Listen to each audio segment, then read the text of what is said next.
Today we are going to deal the new chapter that is called Chemical Reaction and Chemical Equation. This is the chapter which is present in class 10th syllabus of chemistry. Now, अब इस chapter में जो हम लोग study करेंगे सबसे पहली चीज है what do you mean by the term chemical reaction. होता क्या है केमिकल रिएक्शन, क्या समझते हैं केमिकल रिएक्शन से. तो सबसे पहली चीज है कि केमिकल रिएक्शन है क्या. तो द प्रोसेस बाय विच, एक ऐसा process, the process by which certain substances undergoes chemical change to form new chemical substances. For example, हमने बात किया H2 plus O2 would give H2. Fine. होता क्या? What is the chemical reaction? The process in which chemical substance undergoes chemical change. Substance undergoes chemical change to form new substances with different properties. भाई new substances with different properties का मतलब क्या होगा? As for example, hydrogen is a gas, oxygen is also a gas, while water is a liquid. Fine. तो हमने क्या देखा? Hydrogen gas है, ऑक्सीजन भी गैस है, मगर रिएक्शन के बाद जो बना वो क्या बना? लिक्विड. एक और चीज, हाइड्रोजन की बात करें तो hydrogen is a combustible gas. Hydrogen में आग बहुत जल्दी लगता है, तभी हम लोग कहते हैं रॉकेट फ्यूल में काम आता है हाइड्रोजन. तो hydrogen is a combustible gas. Oxygen is supporter of combustion. भैया कैसे? हमने कहा कि भाई एक जलती हुई मोमबत्ती, बर्निंग कैंडल पे आपने छोटी क्लासेस में पढ़ा होगा कि ऊपर ग्लास रख दिया मोमबत्ती बुझ जाती है. कारण क्या है? Oxygen is a supporter of combustion. अब यहां पे बात करें water is a fire extinguisher. तो हमने कहा क्या? फिर से आते हैं what is chemical reaction? The process by which substance undergoes chemical change to form new products or new substances with different properties. अब भाई इसके अंदर हम लोग बातें करेंगे भाई नया प्रोडक्ट बना, डिफरेंट प्रॉपर्टीज बना, सब चीजें ठीक है. फिजिकल चेंज क्या था? सपोज आपने कहा पानी के बारे में कि भाई पानी वेपर बन गया, वेपर से वापस पानी बन सकता है, मगर तुमने क्या किया कि कागज को जला दिया. अब एग्जांपल देखो, एक और एग्जांपल लेते हैं. Carbon plus oxygen would give CO2. Fine. कोयले को तुमने जला दिया, कार्बन डाइऑक्साइड बन गया, वापस कोयला बना के दिखाओ. क्या चीज है? Chemical reaction. पहली बात क्लियर हुई. What is a chemical reaction? The process by which a substance undergoes chemical change to form new substances with different chemical properties. अब बातें आती हैं कि sir what is equation? A set of symbol to represent any chemical reaction is known as chemical equation. एक ऐसा set of symbol, ये हम लोग सिंबल देखते हैं. हाइड्रोजन का पूरा तो नहीं लिखा HYDROGEN नहीं लिखा, हमने क्या लिखा? H2 plus O2. तो सिंबल्स है, तो हमने क्या लिखा? A set of symbol to represent any chemical reaction is known as chemical equation. अब बातें आती है कि ठीक है सर केमिकल रिएक्शन है, इसमें इस पार्ट को क्या कहेंगे? जो रिएक्ट किया, तो इसको कहते हैं हम रिएक्टेंट. भाई रिएक्टेंट क्या होता है? The substance that undergoes chemical reaction. ऐसा सब्सटेंसेस जिसमें केमिकल रिएक्शन हो रहा है उसे हम रिएक्टेंट कहेंगे. और product, the final result. Product क्या हुआ? The final result of a chemical reaction is product. एक फाइनल रिजल्ट है किसी भी केमिकल रिएक्शन का, उसको हम लोग ने क्या नाम दे दिया बेटा? प्रोडक्ट. फिर से रिएक्टेंट क्या है? Reactant is those substances which undergoes chemical change, जिसमें केमिकल चेंज हो रहा है. Product, the final result of any chemical reaction is product. कोई भी केमिकल रिएक्शन हो जो लास्ट में बना उसे हम प्रोडक्ट कहेंगे. यहां तक कोई डाउट नहीं? फिर से आते हैं. केमिकल रिएक्शन हमें समझ में आ गया, केमिकल इक्वेशन समझ में आ गया, रिएक्टेंट क्या होता है वो समझ में आ गया, you can define in examination, and product क्या होते हैं वो हम लोग बता सकते हैं. अब यहां पर देखें अगर कि सर दो बातें और आती हैं केमिकल रिएक्शन में. सबसे पहला यहां पे नंबर ऑफ मोल कितना है? अगर कहा जाए हाइड्रोजन के कितने मोल्स हैं, कितने मोल एटम हैं, यहां पे हमने बात किया किसके? हाइड्रोजन के. तो हमने कहा सर 2 मोल. यहां आप देख सकते हैं 2 moles of hydrogen atom. Oxygen 2 moles of oxygen atom. Product को देखोगे तुम तो प्रोडक्ट में कितना है? 2 मोल हाइड्रोजन, 1 मोल क्या है? ऑक्सीजन. सर 1 मोल ऑक्सीजन का कमी हो गया. 1 मोल का मतलब कितना हो गया? यहां पे बात करें तो 6.022 into 10 to the power 23 atoms. इतने एटम्स कम हो गए। 1 करोड़ में कितने जीरो होते हैं? 7। हमने बात किया 10 टू द पावर 23, इतना एटम्स की कमी आ रही है वहां पर। तो हम लोग सिंपल कहते हैं कि सर यहां पर कहां गया बाकी का 1 मोल, तो उसको अब हम क्या करेंगे, अभी इस क्या है हमें पता नहीं कि 1 मोल कहां गया, तो हमने इसको क्या कहा, अनबैलेंस्ड केमिकल इक्वेशन। क्या कहेंगे बेटे, अनबैलेंस्ड केमिकल इक्वेशन, या फिर और स्केलेटल इक्वेशन। अभी ये रिएक्शन में ये जो अगर पार्ट कहें तो ये क्या है, अनबैलेंस है, या फिर कहें स्केलेटल। स्केलेटल का मतलब क्या हो गया, हमने एक सिंपल सी बात कही, इंसान का शरीर है, ऊपर से अगर हम लोग इसमें सिंपल कहें मांस हटा दिया, हमने कहा कि भाई ब्लड वेसल्स हटा दी, बचेगा क्या, हड्डी, और अगर हड्डी बची वो क्या है, स्केलेटल। अभी इसमें बैलेंस नहीं है, तो हमने कहा अनबैलेंस्ड केमिकल इक्वेशन को क्या दूसरा नाम देंगे, स्केलेटल इक्वेशन। यहां तक कोई डाउट नहीं। अब देखो इसको बैलेंस कैसे करेंगे, तो बैलेंस करने के लिए सबसे छोटी सी बात हम लोग यहां पे समझेंगे, एक इतने से पार्ट हम समझना चाहेंगे, छोटी सी बात। हमने कहा मॉलिक्यूल, एक टर्म मॉलिक्यूल होता क्या है, what is a molecule, what do you mean by the term molecule?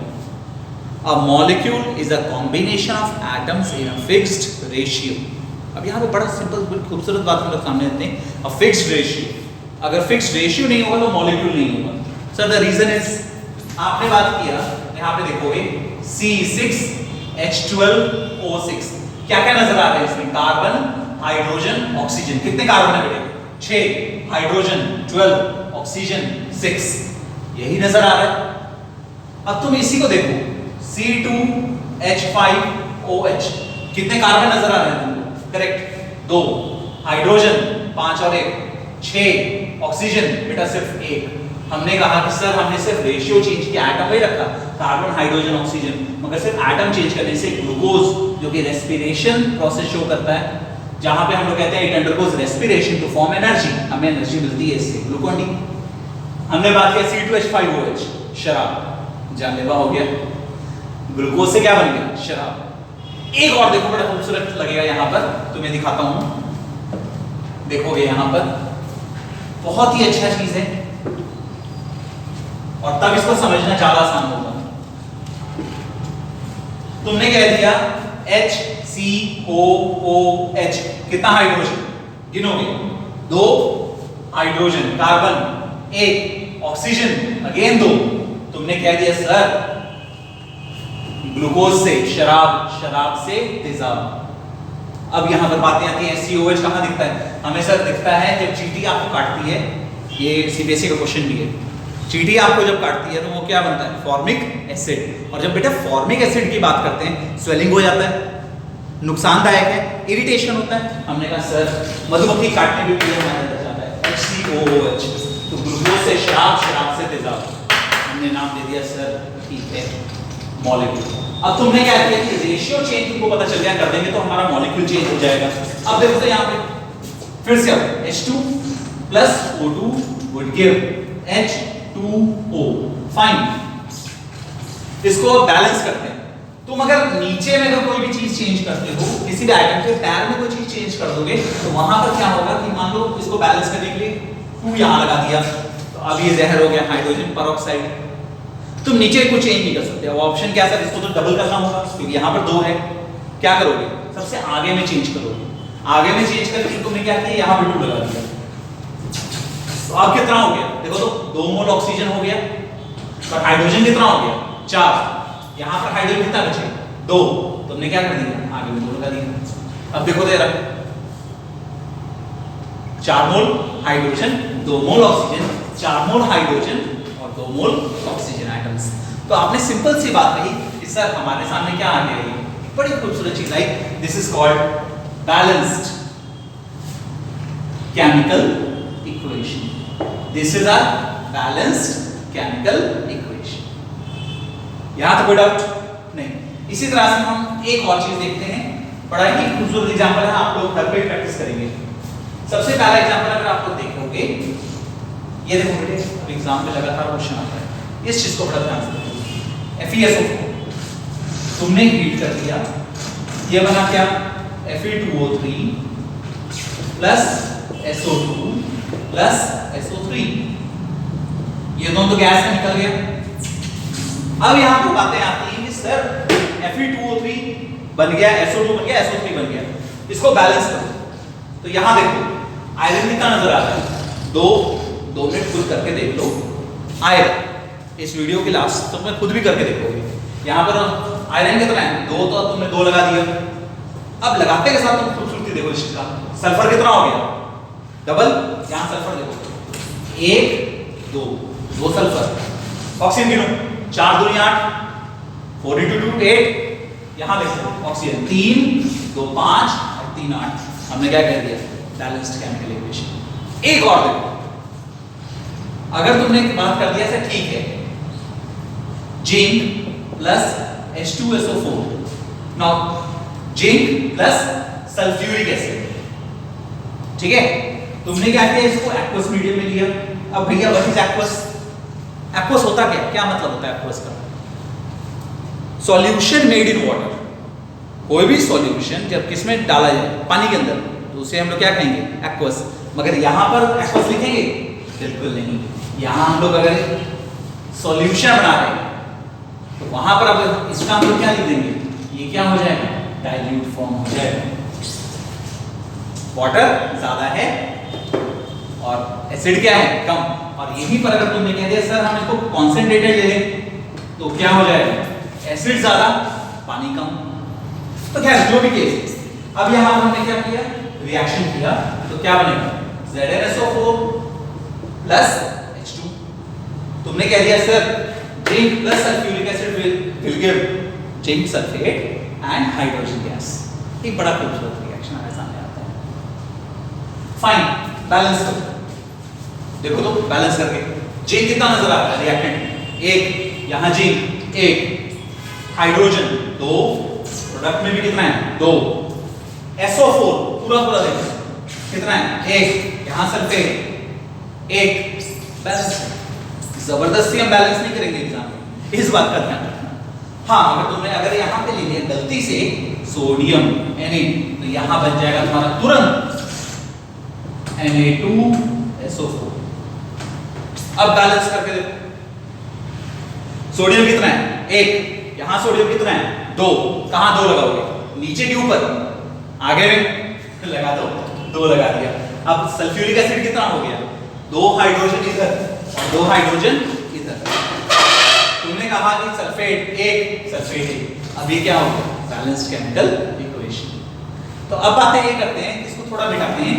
अब नेक्स्ट टॉपिक पे चलते हैं, थोड़ा बैलेंसिंग को थोड़ा हमने अभी चर्चा की कि होता क्या, what is balanced chemical equation and what is unbalanced chemical equation और स्केलेटल इक्वेशन।